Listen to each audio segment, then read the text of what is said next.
In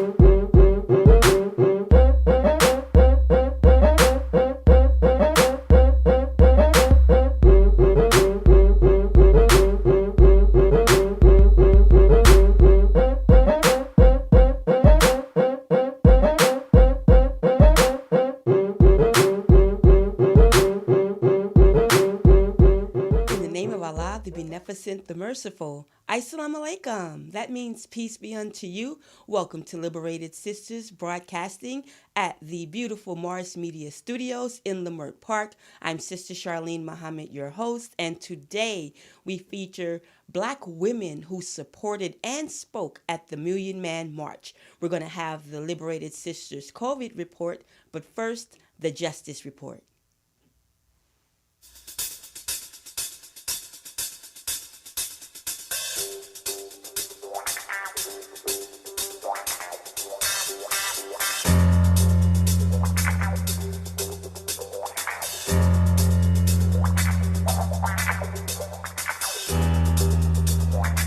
In today's Justice Report, we want you to read along, if you have it, your digital Final Call edition, where you can not only read the entire paper, but you can have it read to you. Just press the speaker right next to any article, any section that you would like to hear, okay? So finalcalldigital.com to subscribe. There's the beautiful cover story, reigniting the spirit of the Million Man March on the 25th anniversary of the historic gathering of Black men on Capitol Hill. There were discussions, gatherings, broadcasts. They all retell the march story and issue the call for renewed action for progress. Final Call digital.com. Some of the highlights in the Final Call this week: Living the Pledge and Looking Ahead by writer Nisa Islam Muhammad. This article features words from the Honorable Minister Louis Farrakhan, as well as Reverend Willie Wilson, Reverend Dr. Ben Chavis,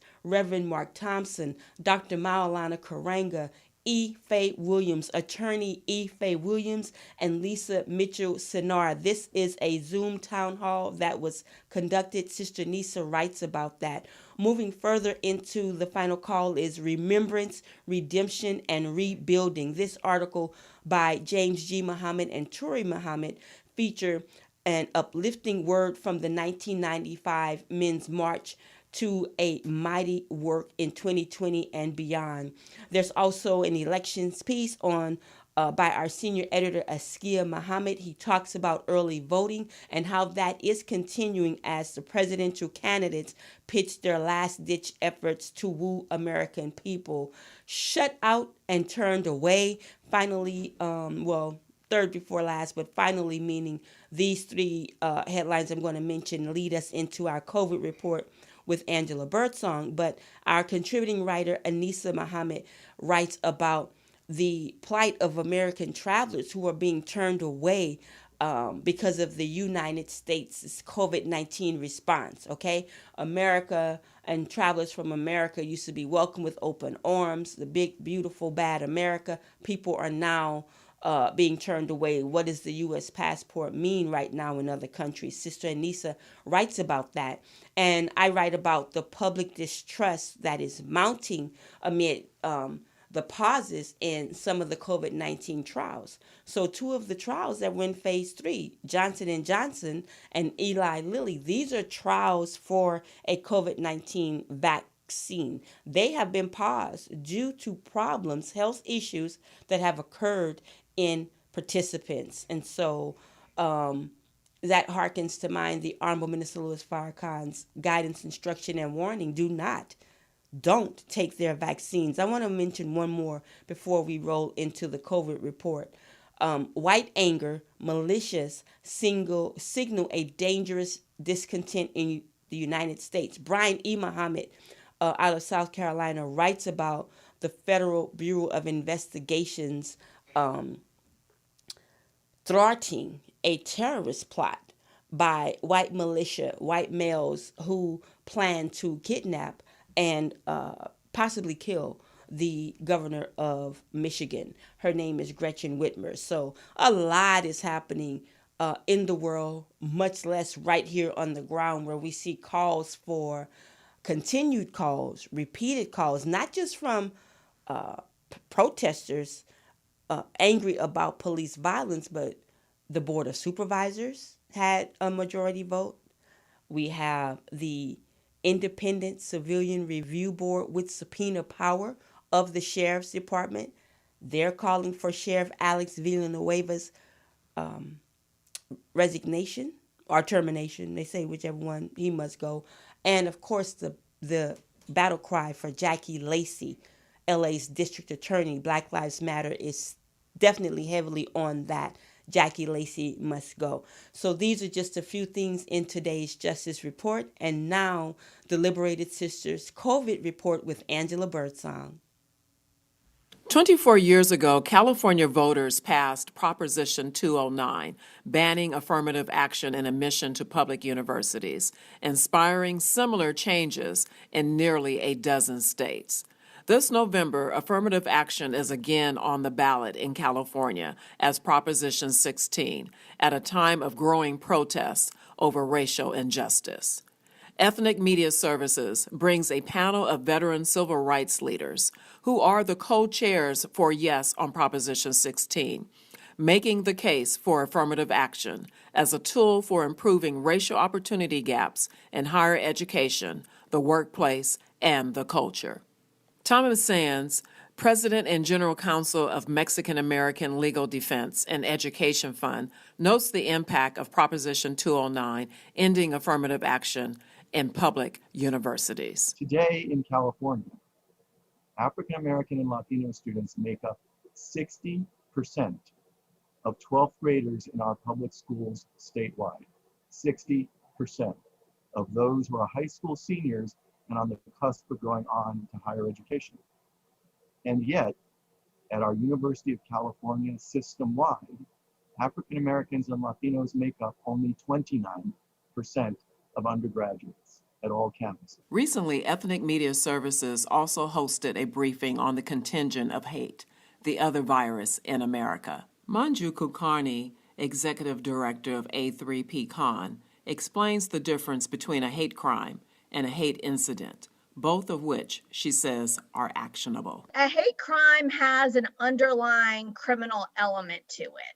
If you were to punch someone or carried out some other physical attack of a very dangerous nature, the hate element is if individuals made racial slurs or did something else to indicate that it was perpetrated because of hate against a community and not just an individual action. That's a hate crime. A hate incident is essentially anything other than that. So that can be when a restaurant refuses to serve you, if your neighbor yells out racial slurs at you, if you're barred from being on Lyft or Uber. So those are not anything that involve directly a crime, unless they've, again, threatened your safety or well-being. Reporting for the Liberated Sisters COVID Report, I'm Angela Birdsong. Thank you, Angela. Thank you very much. And now we have the Farrakhan factor.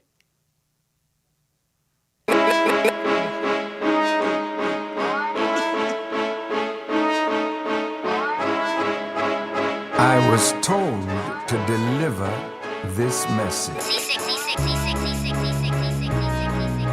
You think you're invincible because you got money, bombs, guns, and planes, killing babies, innocent people. I think you're insane.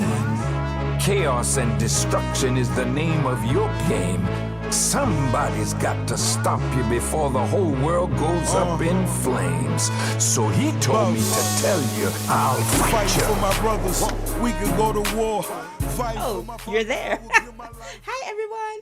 I forgot, but this is a great way to talk about or lead into the Farrakhan factor. I forgot to promote my book, my new book. I'm a new author, Pumps on the Ground. Thank you so much to everyone who has purchased the book and who is sharing your feedback. I received, oh my God, you guys, some of the most humbling feedback on my book. I think I'll share it one day. I don't know. I'm still processing it. But Pumps Underground Trench Work and Analysis, Police and Street Violence, which is my testimony of how the Honorable Minister Louis Farrakhan has impacted and the Nation of Islam influenced my life. And in it, I build up to my testimony, but we hear from the great Final Call newspaper editors.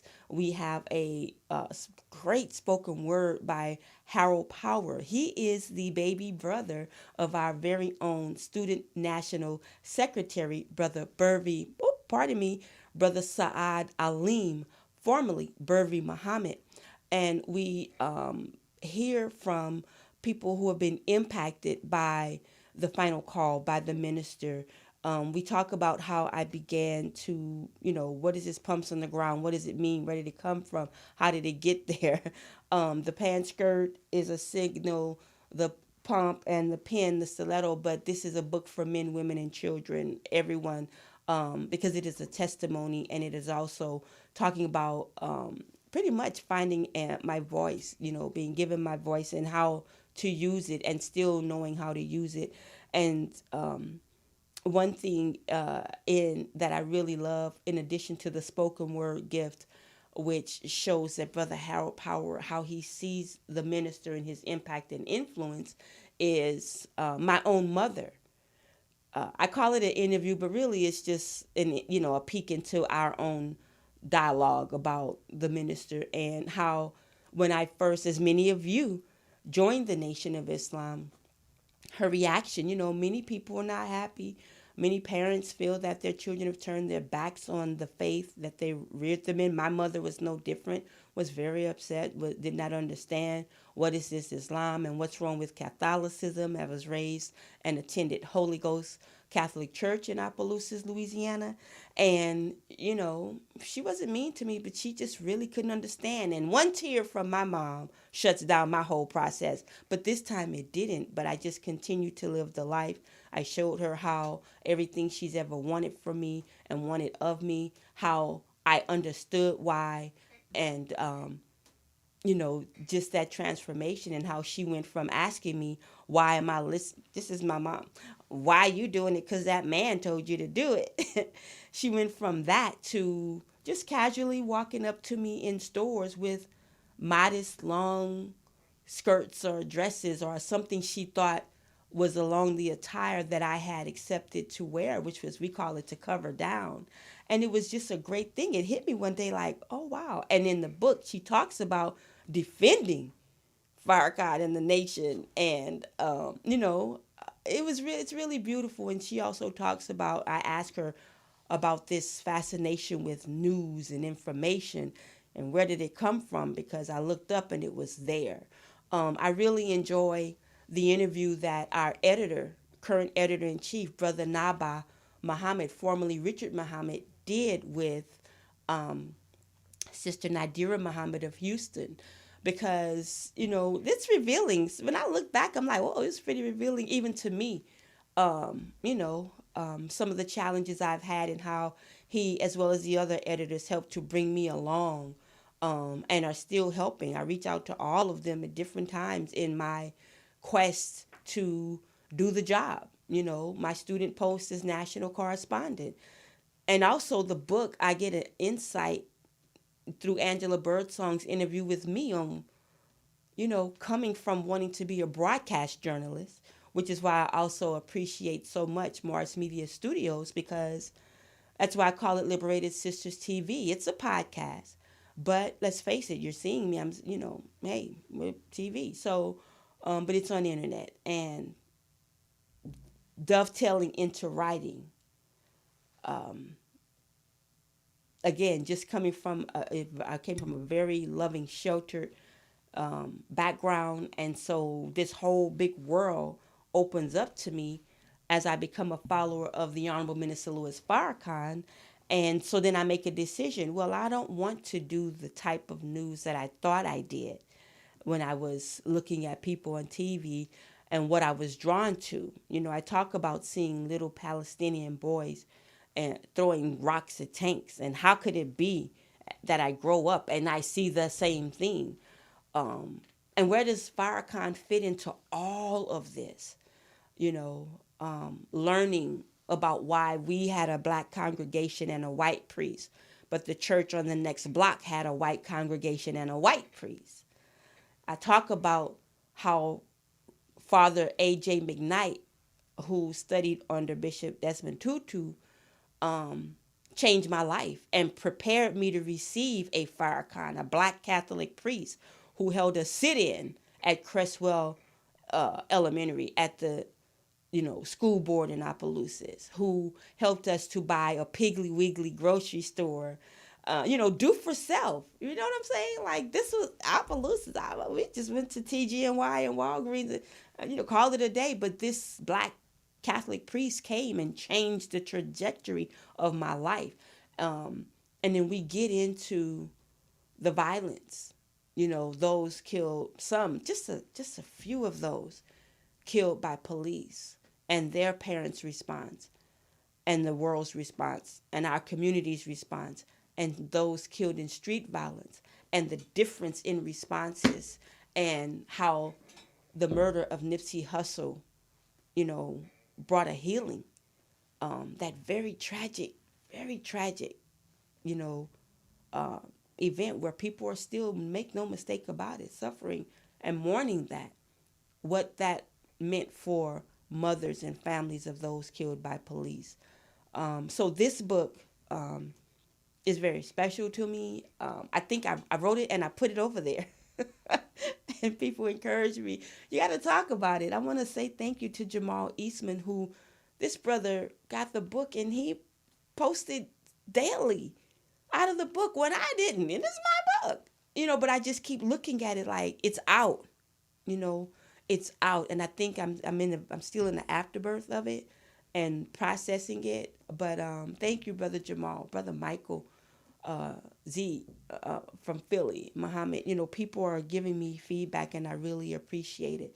And I appreciate you getting the book and reading it. So Pumps on the Ground, you have commentary from student minister Dr. Ava Muhammad, my hero, Dr. Boyce Watkins, giving them the business. Come on, y'all, give it Dr. Boyce, a financial expert guru, is trying to get us right with our money. And of course, the great economist, Dr. Julianne Malvo.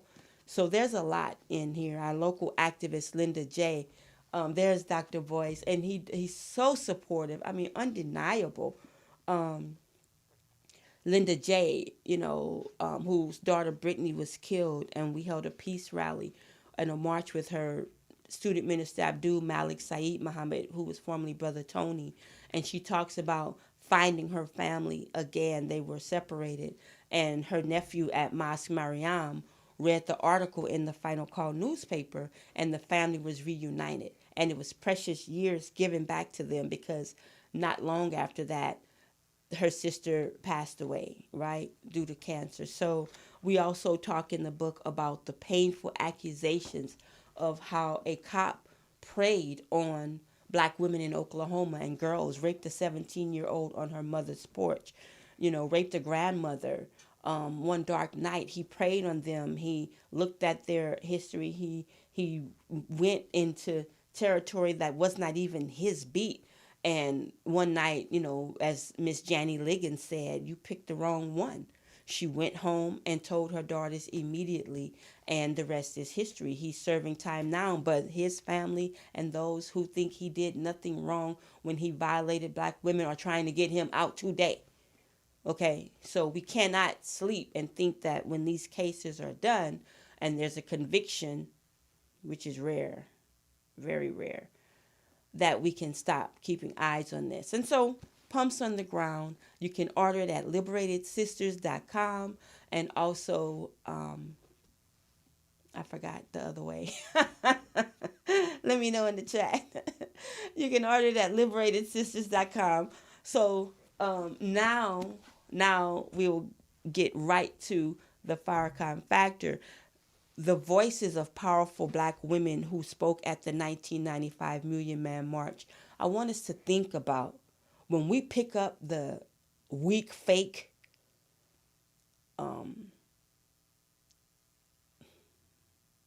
I want to use the word feminist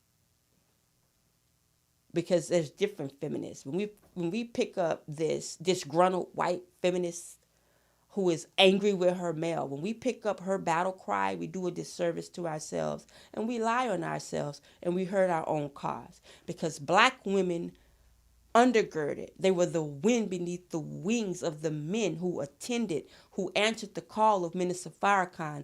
1.8 plus black men who went to the mall, nearly 2 million black men, but he called for 1 million. Black women took their pennies, their nickels, their dimes, their second jobs, their rent money, their hair money, their nail money. They sent men. They sent their sons. They told their men, oh, you're going to this march or you're not staying here. But in addition to that, you have these powerful black women who spoke at the march and helped to galvanize the march. So when you say black women were excluded from the march and you denigrate it, number one, you're lying. I'm going to call you out on that. You are lying and you should stop it. And number two, it's incorrect. And the history is there and it's undeniable. And again, the very people that you may think that you are following in the footsteps are, or that you champion, you're hurting their work and legacy, because they were there. They made it happen and they stood with Farrakhan and with and for the men, and they spoke. And I'm speaking of these women, Dr. Dorothy Height, Miss Rosa Parks, Mama Rosa. Give me a break. Women were not at the march, were excluded from the march. It couldn't happen. It couldn't happen. And it did happen with us. Dr. Betty Shabazz, daughter of Betty and Malcolm Shabazz, Ilyasa Shabazz, Maya Angelou, the great poet, Cora Masters Berry, at the time married to Mayor Marion Barry. They shut down the city for the march. Mother Khadijah Farrakhan, mother of the nation, wife of the Honorable Minister Louis Farrakhan. Mother Tynetta Muhammad, wife of the Honorable Elijah Muhammad, a mother of the faithful. Attorney Ife Williams, Mrs. Jessie Jackson, the Reverend Barbara Skinner. C. Dolores Tucker. May Allah be pleased with many of these women. Some of them have made their transition. The Black nationalist matriarch, Queen Mother Moore, Dr. Dolores Blakely, many, many, many, many, many more. Let's hear from them now. In this Farrakhan Factor, we bring to you the women who spoke at the Million Man March. Here they go. Thank you. Hello, black men. Hello, black men. I just want to say to all the sisters out there who are not able to be here, this is the prettiest sight I've ever seen in my whole entire life.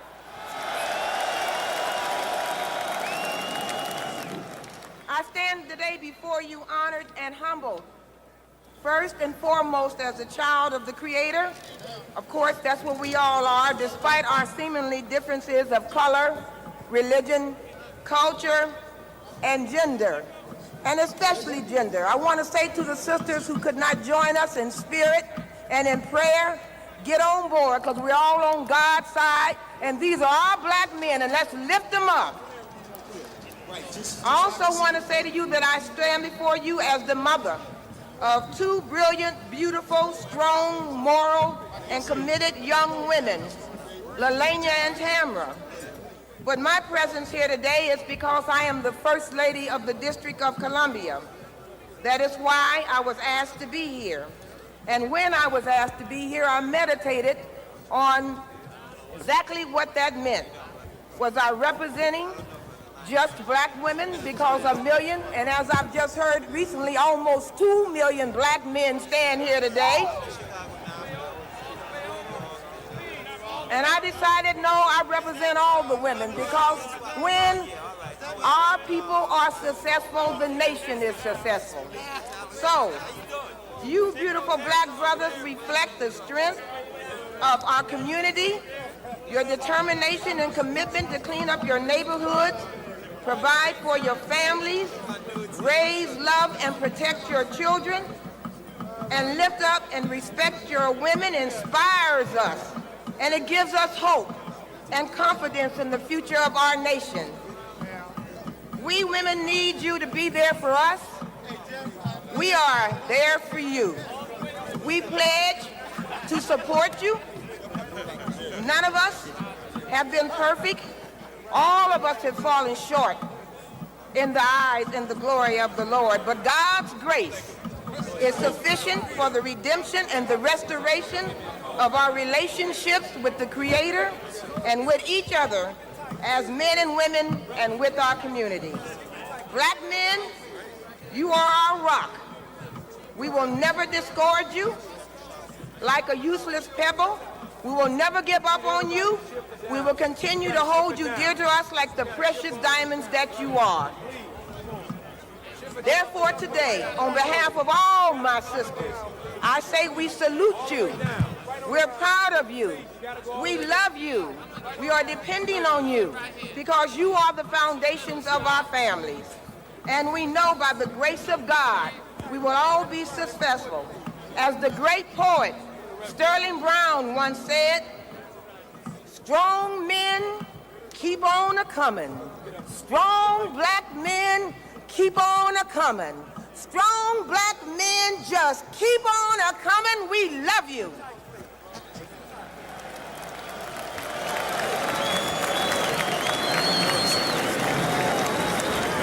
I also have the honor, my brothers, of introducing living legends, women who stand in the spirit of and on the shoulders of our great black women ancestors, such as Sojourner Truth, Harriet Tubman, Mary McLeod Bethune, women who have been in the forefront of the struggle of our people, women whose voices and actions have been a vehicle for positive change in America. These women's shoulders are the ones that our young black sisters will be standing on as they look for inspiration, guidance, wisdom, and symbols of courage. Brothers, I present to you your elders, your sisters, your aunts, such in the person of Dr. Betty Shabazz, the widow of Malcolm X, Sister Tynetta Muhammad, the wife of the Honorable Elijah Muhammad, Sister Rosa Parks, the mother of the Civil Rights Movement, Dr. Dorothy Height, President and CEO of the National Council of Negro Women, and all great black poet, Dr. Maya Angelou. Thank you. Please receive them with love.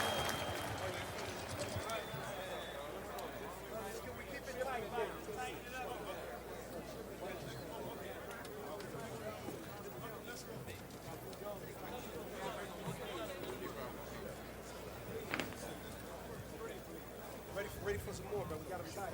Ready for them to come through.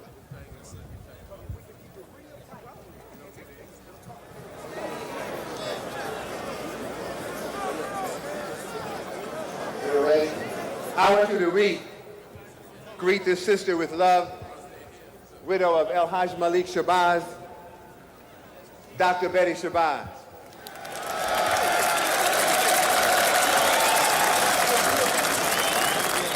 Thank you very much.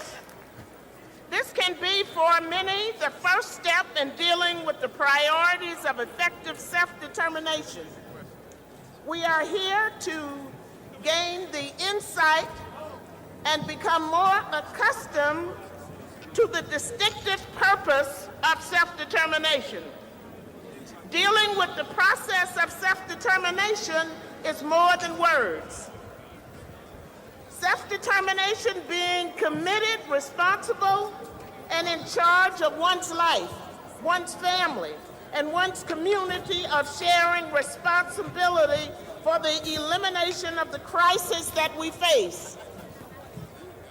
We know that a lot of children are orphaned and a lot of women are widows. We know that women represent 70% of the poverty population. We know that women do most of the world's work and they receive less pay and they own less property. So that it is extremely important today that the men are here and committed to themselves, their women, and their children. As a widow and a single parent myself, I am sure that there are a great number of women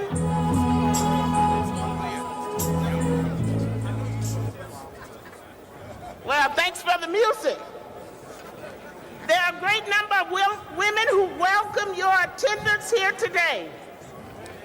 This is a journey for a lot. This is a pilgrimage based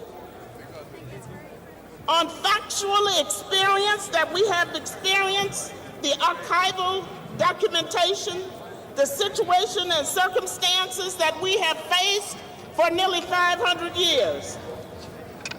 It is extremely important then that we understand that this journey, this pilgrimage, will require that we examine our purpose, our goals, and our strength, and develop a value system to a higher standard with a commitment and responsibleness to the agenda that improves the quality of life.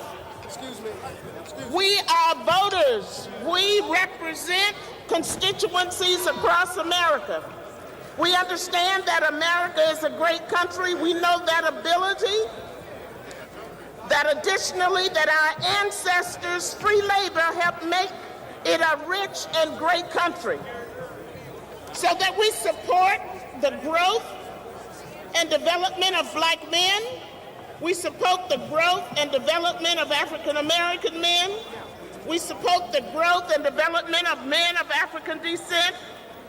But further, we support the growth and development of men. To make this journey, this pilgrimage to Washington, D.C., to make sure we come to the seat of power where policies are made, and we hope that they are made where men and women deliberate with a racist-free mind, but with the equality and balance that will eliminate crisis. We encourage you to deliberate and understand that justice, equality, and freedom must be the hierarchical goal for all. It is therefore important that we understand that it doesn't matter who came or did not come to this great occasion, that we will attempt to eliminate or escalate the conflict within ourselves and with ourselves and others. We will work to calm these mean streets in America. We will create jobs, eliminate racism and discrimination first among ourselves and others. Therefore, this journey, this pilgrimage designed to heighten our awareness, to inspire, to motivate, to begin now to do what we already know we must do.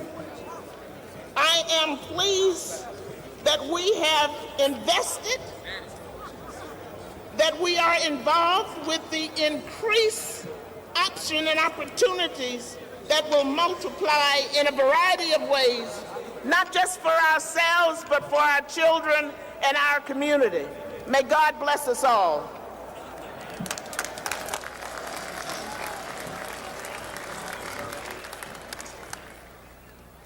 May I greet you, my beloved brothers, with the greetings of peace, of Assalamu alaikum.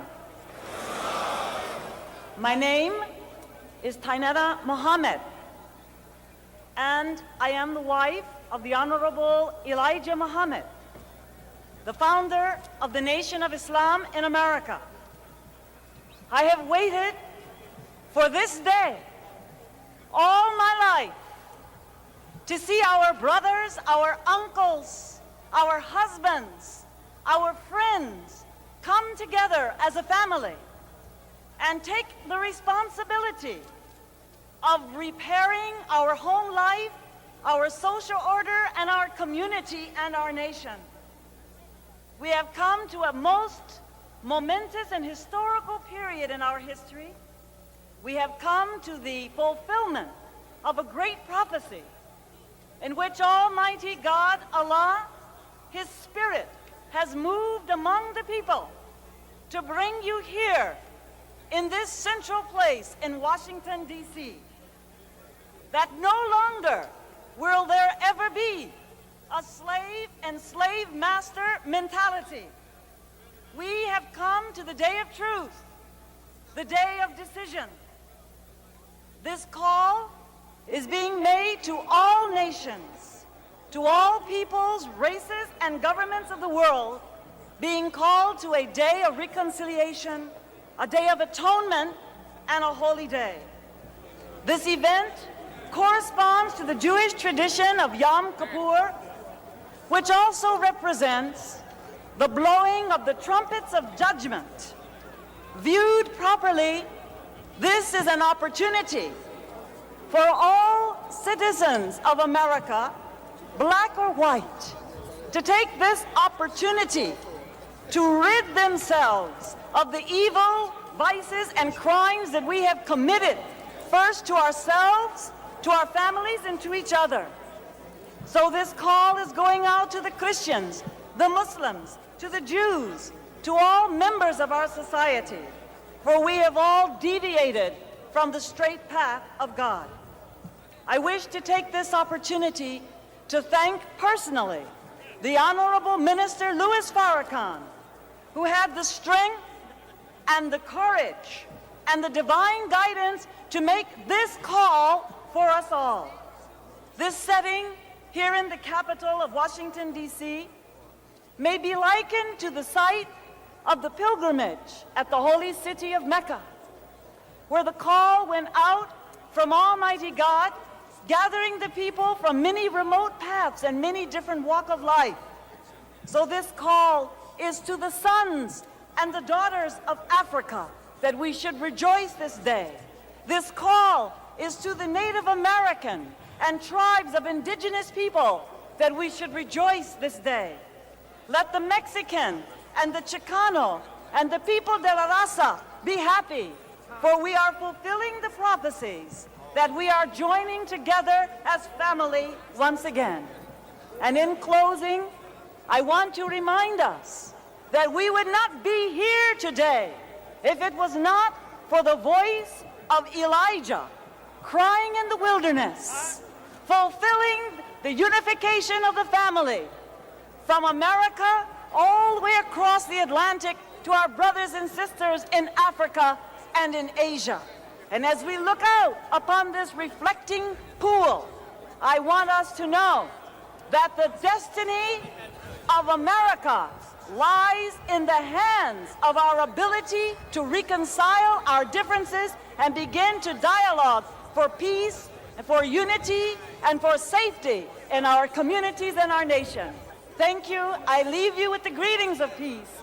I love you, and may God bless this holy day to be written in the history of this nation forever. Salam alaikum.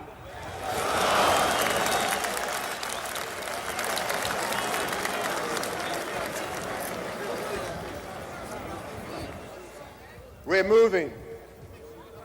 Y'all all right? I want to introduce you to a woman who became the catalyst for a movement that changed this country. It was the beginning of the civil rights movement when Rosa Parks decided that she would not give up her seat. Would you welcome with love, Rosa Parks?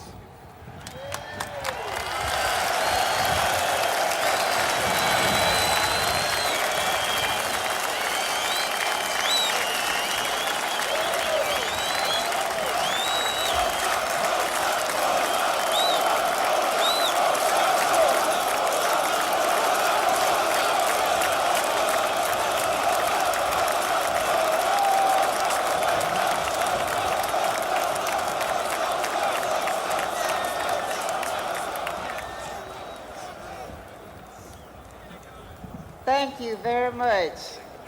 I'm very happy to be here.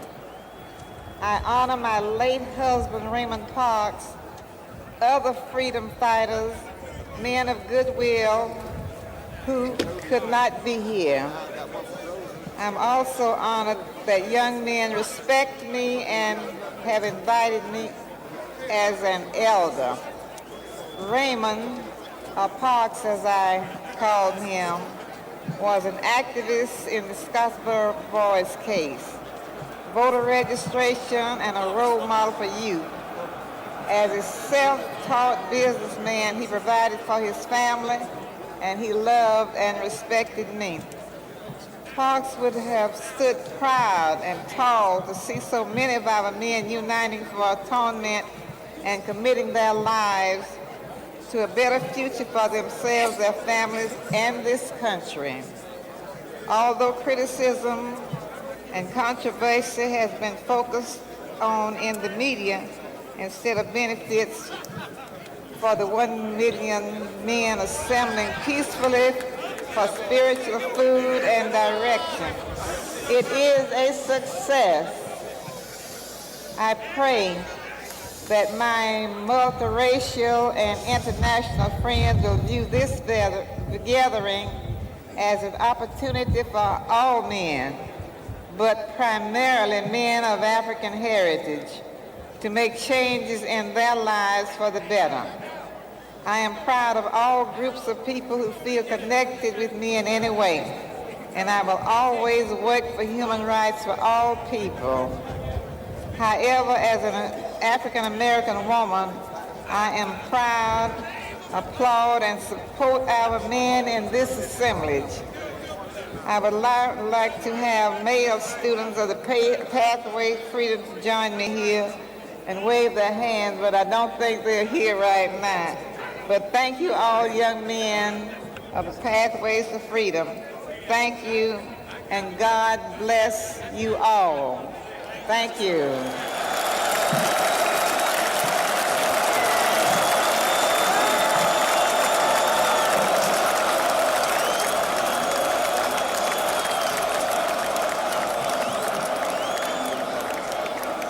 Rosa Parks, one of the treasures in our family. I want to introduce you to a woman who is one of the great women of this century, one of the treasures in our family, one of the joys of our lives. If I could introduce you to the leader of the National Council of Negro Women, Dr. Dorothy Height.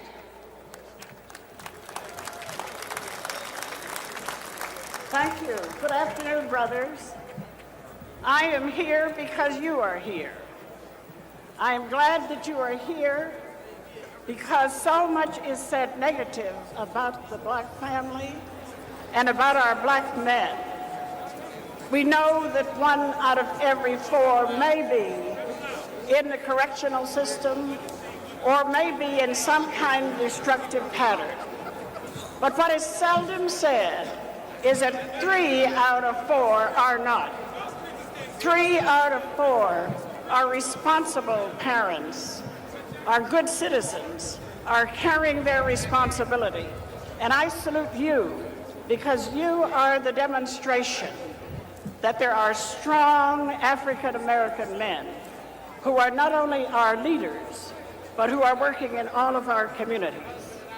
African American women are women who seldom do what they want to do, but always do what they have to do. And I feel that we are part of a partnership that is strong when each of us honors the other. Thank you for coming today and saying that you will honor the contribution of women. Women, 3 of whom were there on the first ship from Africa, the slave ship that landed in 1619. And from that day till this, African American women have stood by their families. We have been there when we have had to stand alone. We work always to avoid and to try to dispel any notion that teenage irresponsible parenting is a way of life. But we have to say that from that earliest day, I do not know where the African American family would be today without the contribution of African American women. We have achieved in every field where women have achieved, and yet we are predominantly at the bottom of the economic ladder. I was here in 1963 for the March on Washington. I have to say that while it was a very inclusive march, and where it is a memorable experience that changed all of our lives and lifted our visions, that it was an occasion when not a single female voice was heard, except that of the beautiful singer Mahalia Jackson. But there was no speaker. Yet there was a feeling of righteous indignation, a joining hands of people of all races, all creeds, all colors, men and women, young and old, working together. But that spirit, that righteous indignation is not there today. We're in a very different climate. The scriptures say that there is a time for everything. And I think that we could say there is a time for us to feel the strength that we know there is in our African American men. There is a time today for all of us to do all that we can to improve life for those who need it the most. The civil rights gains that we thought were ours somehow are proving more tentative. And we find that many of our young men and young women who went to jail singing "We Shall Overcome" have found that they have rights, but they do not have the opportunity nor the economic position from which to pay the check. So today, let me say also that those who have benefited from doors that have been opened through the efforts of persons like that sparked by Rosa Parks somehow have forgotten how those doors got open. And I think the time has come for those who have made it to take the time to help lift the bottom. You today are one in not 1 million, but almost 2 million. And you have a task that is important and that we all wait to see what happens after today. This is the time, as the scriptures say, there's a time for everything. This is a time to reaffirm our traditional family values, our emphasis on self-help, on hard work, on valuing education, on strong kinship ties, and on the extended family and the partnership of men and women. This is a time for all of us to help create in our homes and in our communities violence-free zones so that our children can grow. And while you are here in the nation's capital, this is a time to remember that it's important to press the Congress not to pass and urge the President not to sign any Medicaid or welfare bill that permanently destroys the guaranteed federal safety net for children and the poor, which was put into start 60 years ago. This is a time for us to learn to respect differences, to appreciate them and not fear them, remembering, as we learned in the civil rights movement, that unity does not mean uniformity. This is a time to denounce oppression and hate and hatred. Mary McLeod Bethune, who founded the National Council of Negro Women, was born of slave parents in 1875. And yet, through all her life experience, when she wrote her last will and testament, she opened it with the words, "I leave you loved." And Dr. King reminds us that we live in a world and in a society where we each have to respect each other. And he says to all of us, and I think today, with all the polarization that there is around race and creed and color, that Dr. King's words are helpful to us because he said, the black man needs the white man to free him of his fear, and the white man needs the black man to free him of his guilt. We will either live together in the society or we will all perish together. And so thank you for showing the strength that we know that is there. Thank you for being here. You are strong. Let today make for a new beginning with a new spirit to help create communities of equals, communities where men and women share in strong partnership, And let us build on the historic strengths and the traditional values of the African American family to deal with our problems. Brothers, I congratulate you. You're on the right track. You're strong. Keep moving on as strong men, and let nobody, in the essence of that old Negro spirit, don't let nobody turn you around. Thank you. We're going to bring to the microphone a sister, elder, who is dear to us all. Would you welcome Queen Mother Moore?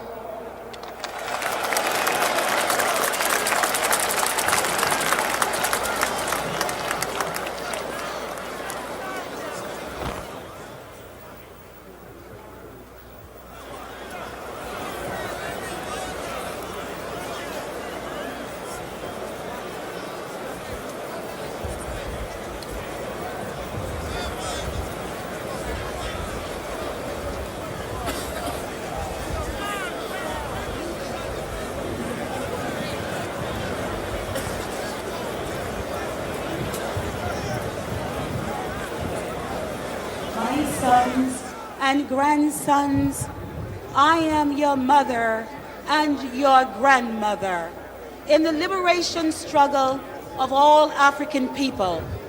I am 97 years old, and I have been in the struggle for all of my people for 75 years. Struggle is my life. I call on you, my sons, and the forgiveness of each of you and your brothers. Bond in love for each other, and to unify a force that will mend and heal our broken families. I call on you, my sons, to straighten out your backs and stand on your feet with a strong determination to proclaim your rightful place in this world in righteousness and divine order. I was born in a world full of bigotry and hate, a world that caused rape, lynched, and murdered the spirit and body of many black men, women, and children. My sons, I ask that you remember reparations, reparations, reparations. Over 400 million plus Africans died in the Middle Passage. The greatest Holocaust is the African Holocaust. My sons, you must fight for your human rights and your dignity. My sons, I found you and a great one that I love so dear, that I find refuge in him, strength and comfort in the loving arms of the black man called the Black Moses, the Honorable Marcus Mosiah Garvey. My sons, bond together, straighten out your back. Up, you mighty people, you can conquer what you will. Up, you black man, you can conquer what you will. One God, one aim, and one destiny. God bless you, my sons and my grandsons. From your African mother, Queen Mother Moore.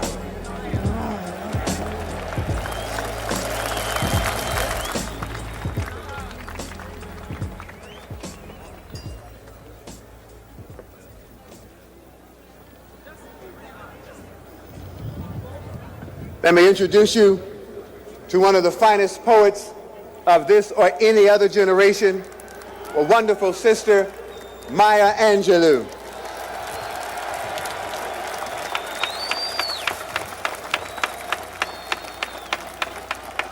My brothers and sons and grandsons and cousins and nephews, the night has been long.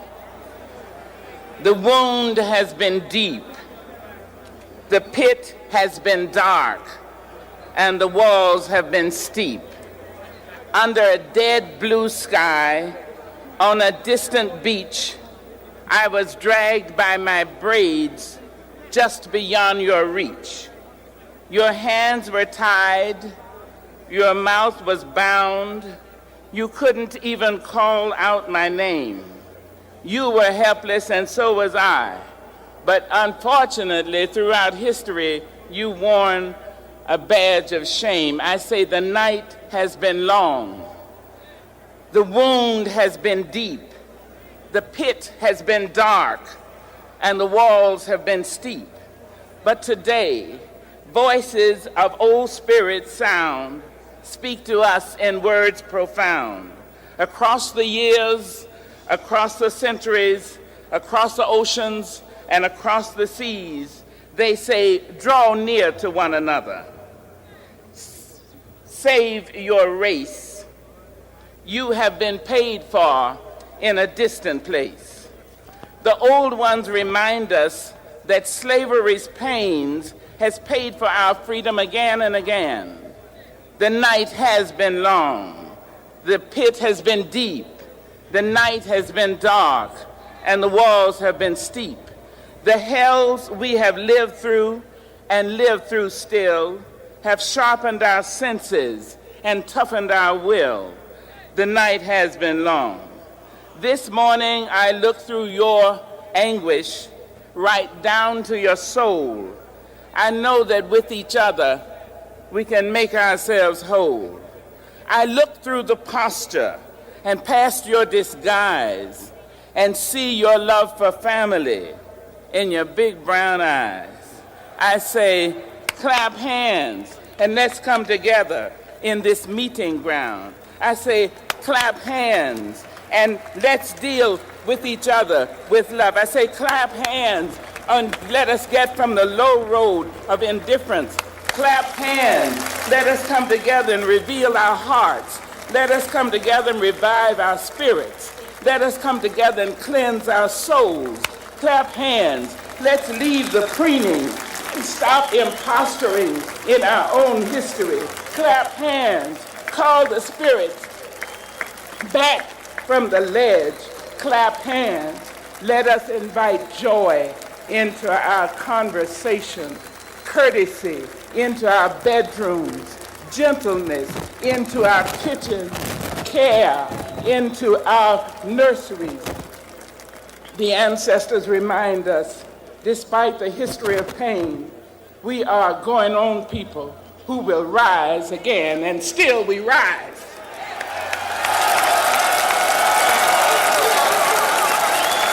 Brothers, and let's give it to Sister Maya Angelou, our mother, poet laureate, and sister and friend. I'm sorry. I hope not pop in your ears. I had to clap hands with Dr. Maya. Oh my God. Look, thank you so much, Minister Farrakhan. Thank you for submitting to the God, the Lord of the world, that he could bring through you this call.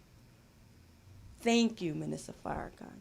Thank you to all the men who heard the call. Not just the Million Man March, but the subsequent marches up to and including 10-10-15 Justice or Else. Thank you to all of those women, those mighty warrior God women that you just heard there. And there are more. I posted the link for the entire clip that you can view in its entirety. But when people tell you, when they utter words about the exclusion of the black woman at the Million Man March, refute it. Refute it with wisdom, intelligence, and even kindness. And just send them to the link or bypass them, because we know and we have the history. We have the tape. We have the bodies. We have the testimonies that they were indeed there and played a very pivotal part. So that's our show for today. Again, you can order Pumps on the Ground, pardon me, at liberatedsisters.com, Pumps on the Ground at liberatedsisters.com. You can again view that clip in its entirety. I posted the link into the thread. Thank you all who tuned in and dialogued with me on the comment section, as well as thank you to Angela Birdsong for the COVID report, and thank you, Felicia, the Poetess Morris, for having us here at Morris Media Studios. Subscribe to the Final Call newspaper. Subscribe to the Final Call newspaper, finalcalldigital.com. While you're there, subscribe to the great Final Call Radio. Did you know that that is the brainchild of our very own Supreme Captain Mustafa Farrakhan, son of the Honorable Minister Louis Farrakhan? Subscribe to the Final Call Radio and enjoy. So I'm Sister Charlene Muhammad saying, if it's impacting our community or can uplift us as a people, let's talk about it. Peace.